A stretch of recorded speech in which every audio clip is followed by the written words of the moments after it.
New York City Marathon Preview Show. I'm Kevin, joined by Lincoln. Hello. Thank you, everybody who's joining us live on Facebook. If you have questions, comments, your own thoughts and predictions, let us know in the comments. We'll read them throughout the show. But Lincoln and I are going to run through the biggest 6 questions, Lincoln. Yeah, there's probably more than 6, but we'll go with the biggest ones. The biggest 6 heading into the race. Also, we have interviews coming up from the press conferences that are being uploaded to the site now. Yeah.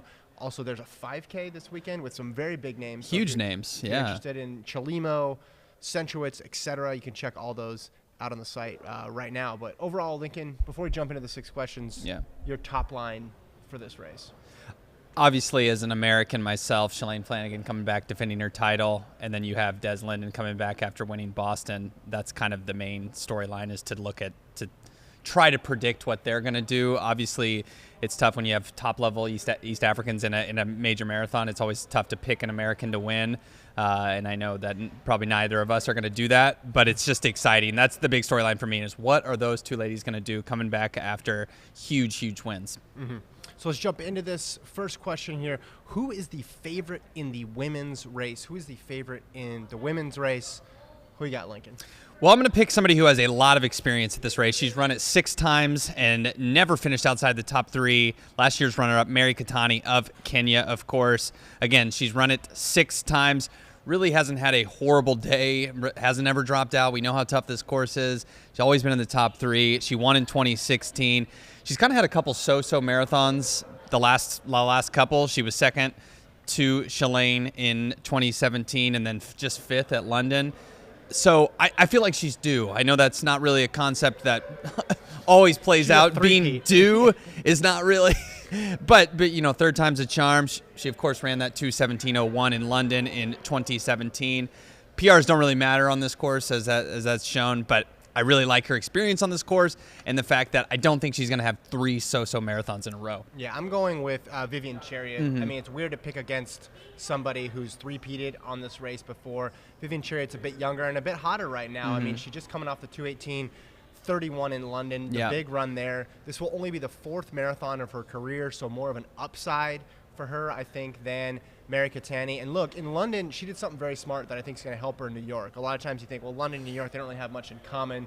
One's paced, one's not paced, one's flat, one's not flat. Right. One's from a concrete jungle where dreams are made of. The other one is London. There's a lot of songs about London. Yeah, too. But the one thing that's in common is that she laid off the pace in London, which was really smart. Chernish to Bauble and Katani went out really hard. Sure. And she stayed back, which was a huge, huge lesson, I think, for her, and one that I think is going to help her in New York, the whole idea of having restraint early on in the race. And do you think anyone's going to take this pace on her? Well, Katani's done it numerous times. I mean, there was that one year famously when she ran it when she said her watch was giving her kilometer splits instead of mile splits, so she thought she was running a lot slower than she was actually going. I mean, Katani's tried basically every conceivable strategy in history in this race, and it's not uncommon for people to go out really, really quick and for the field to gap them.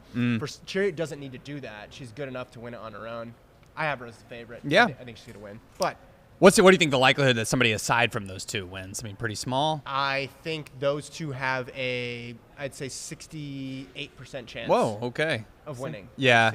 I mean, obviously, it was felt like a small likelihood that Shalane would win last year. Maybe she had like a 15% shot to win, for whatever that means. But the idea of her repeating, I think, would be it just. I hate to pick against her because she won last year, and we always doubt. We doubt these Americans' ability to beat the East Africans, who have much faster PRs and more major marathon wins. But man, it's tough to imagine her repeating on this course. We'll get to more Shalane in just a minute. But because if you're looking at the numbers of people who actually can win this thing, I think you got Katani, I think you got Chariot, I think you got Netzinet Gudeta as one of the 2 Ethiopians that can win, and then you have to put the 3 Americans in there as having at least a puncher's chance. Yeah, for sure. Potentially better. After that, it gets tough because then you're asking for people to, win their first marathon major and have a huge breakthrough in New York and show something that they haven't shown before against those 7, which I think is very tough. Let's flip to the men's side before we go back to the women. We both assume that Jeffrey Kamworor is the favorite. Absolutely. So it would not be very interesting to just say who's going to win the men's race. He is the defending champion. He ran really well at the World Half Marathon Championships this year, where he split a 13:01 to end the race. 5K. Yeah. Game. I mean, that was a mic drop. If there's ever a distance running mic drop, that was Jeffrey Kenmore, 13:01. Yeah, I don't care about the win. That's impressive regardless. So yes. So the question is, who is the last man standing with Jeffrey Kenmore? Yeah, I'm gonna go with the young guy. You kind of pushed me in this direction yesterday when we were talking about this. The 22-year-old Shura Katada. The guy beat Mo Farah at the London Marathon. He got second. I realized he was of course beat by Eliud Kipchoge, but second in London, I think proves you're legit. And then he ran a 59:16 half in Philly just in September. He's I mean, I don't want to say he's on fire, but he's getting there. He's really trending in that direction. Yes, I think he's going to be the last guy to stick with Cam Warwer. I'm not going to pick him to beat him. If anybody beats Cam Warwer on Sunday, I'm going to be shocked. Regardless of the PRs, I don't care that that Cam Warwer's PR is only 2:06. That's thrown out here. He's won on this course. He's one of the best half marathon runners in the world. He's one of the best tactical runners in the world. I would be tremendously shocked if anyone beats Cam Warwer. But I think Katada, running as well as he has the last few races on the roads, I would pick him to stick with Cam Warwer.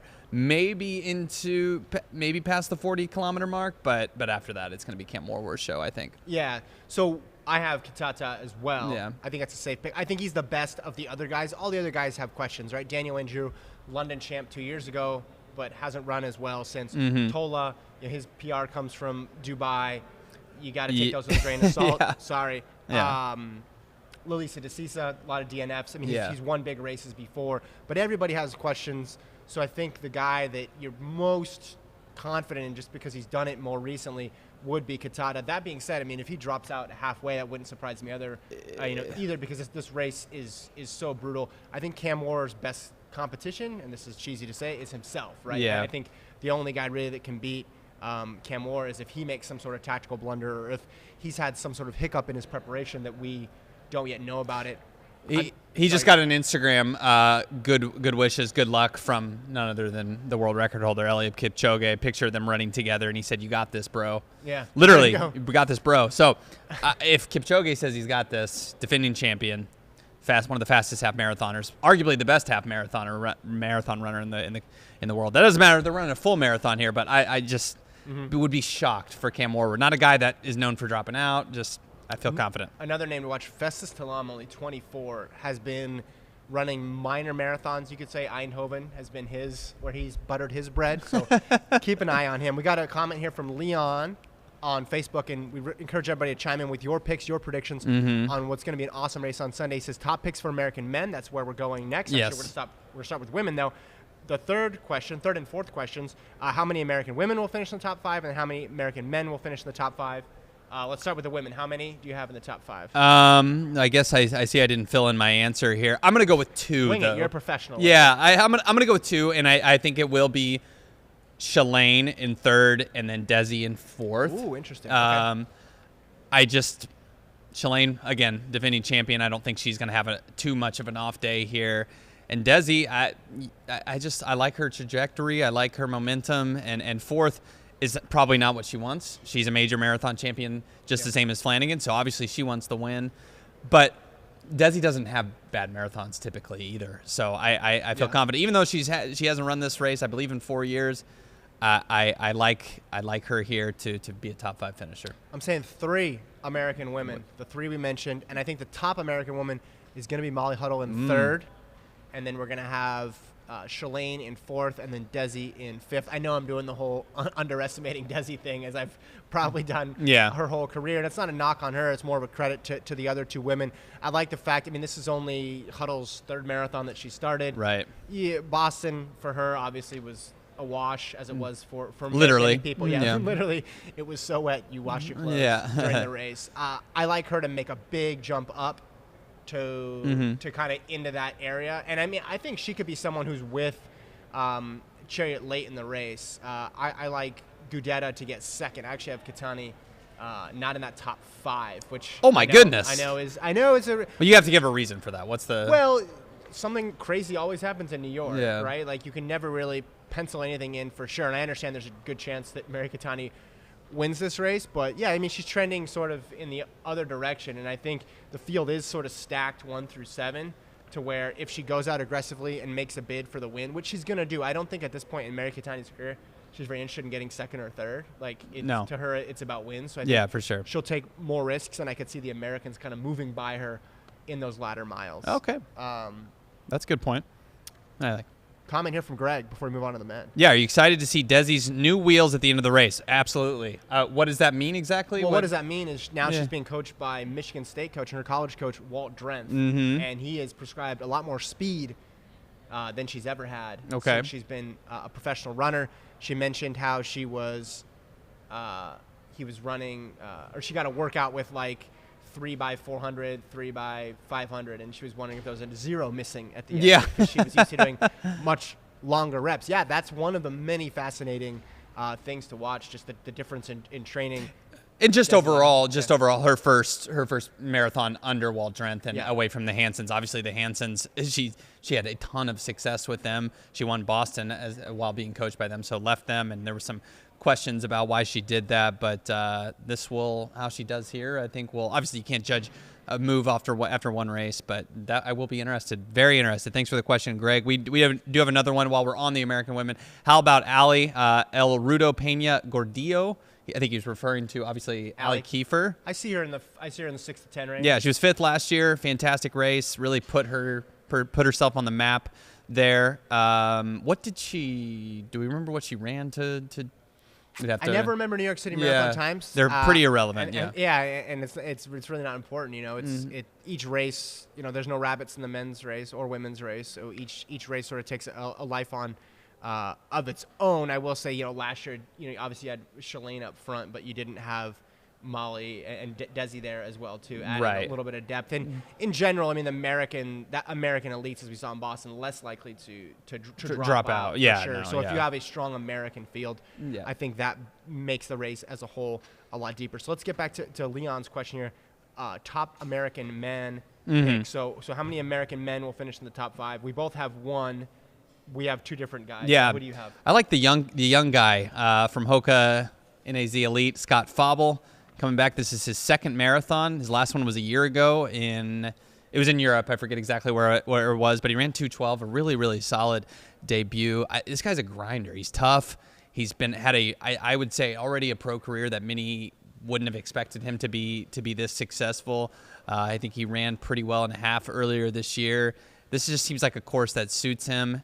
And again, he's young, still has some of that speed.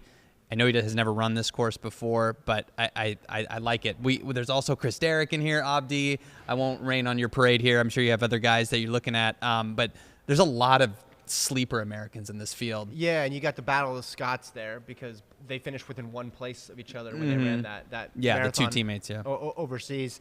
You got Bernard Lagat making his marathon debut. I got somebody who's hiding in plain sight. Shadrach Biwott. Right. Trains with Hanson's, 3rd in Boston. Right.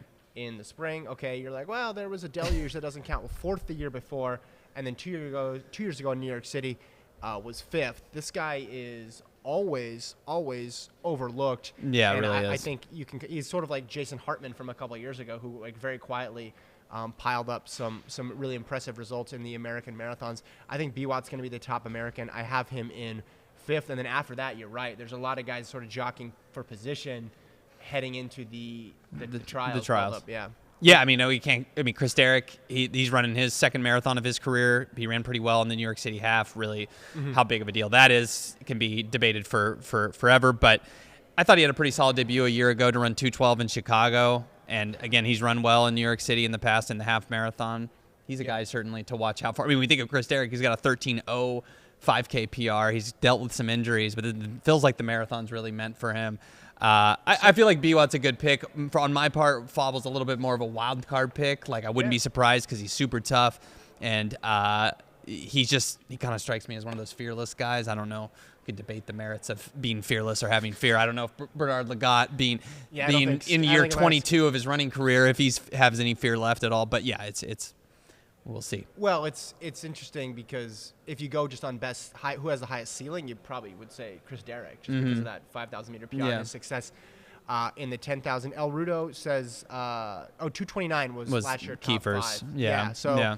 I mean, is it faster or slower this year? A lot of stuff sometimes is dictated just in that first 10K, like just deciding how aggressive they want to be. Greg wants to know, does he think, quote, old man Legat has a chance of breaking Meb's American Masters record? I don't see. I think it's going to take. I'm sorry. The record is. Well, wouldn't it be? Was it that 208 from Boston? I mean, we're going 40 plus, right? Yeah. Yeah. So I mean, I think in general, I think Rupp. Freudian slip there. Yeah. I think Legat's going to take a little bit of time, and to jump in your first one to New York is going to be difficult. So if Legat runs anything under. Honestly, if he runs anything under like 214, I think I know that's you're under. Oh yeah, Kevin, you're underselling a guy who has all these Olympic medals and all this success internationally. But the marathon's no joke. If he can run in the 213s, I think that positions and that's him well. That's what I think he'll run. I mean, Greg Mackin, thanks Greg for all the interaction here. He thinks in the 212 range. Yeah, I think I mean, again, this race was won in 210 last year. This is not a. Yeah.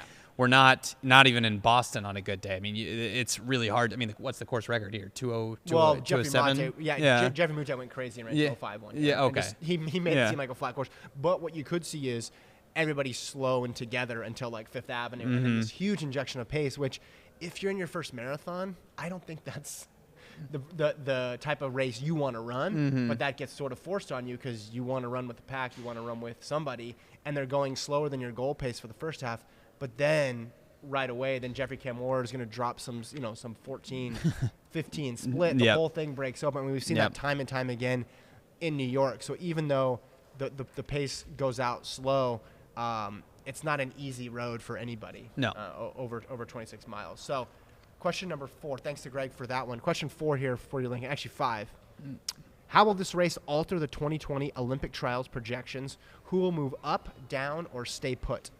Yes, I'm going to go with my guy here, Scott Bauble, who I think is going to finish in the top 5, and I have a line here. I think he becomes a bubble man here, maybe even more than that. Maybe he becomes a top 3 favorite as this race, as we are joined here very nearly by a toddler. Yeah, 1 second. So Lincoln's going to keep going. Yeah. Scott Bauble, I think he's going to have a top 5 finish in this race. And again, we know the history. Nobody's really broken 210 besides Galen Rupp on the American scene for a number of years since Meb Keflezighi.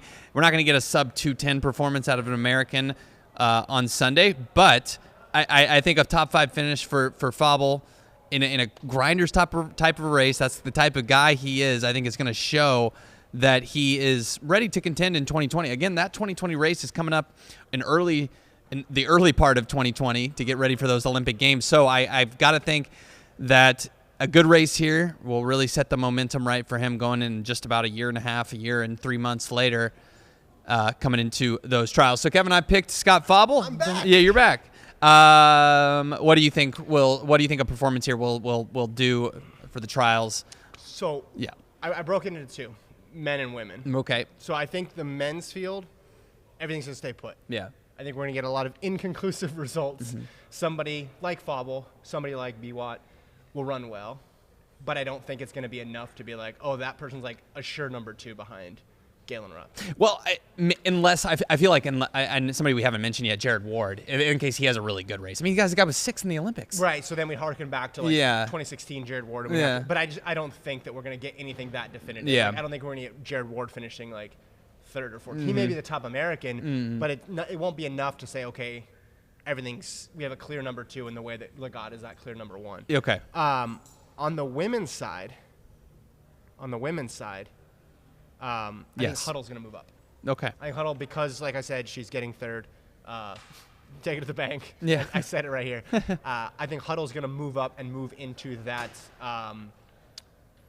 I guess, the women's marathon field right now for the U.S. is such a logjam, right? Because there's pros and cons about all those top women right now. So you have Shalane, Desi, Molly, Amy Craig, Jordan Hesse. Emily Sisson just announced that she's going to debut in a marathon in the spring of 2019. Yep. So she deserves consideration. There's that whole other tier right there with people like Sarah Hall, Kellen Taylor, Allie Kiefer, et cetera, et cetera.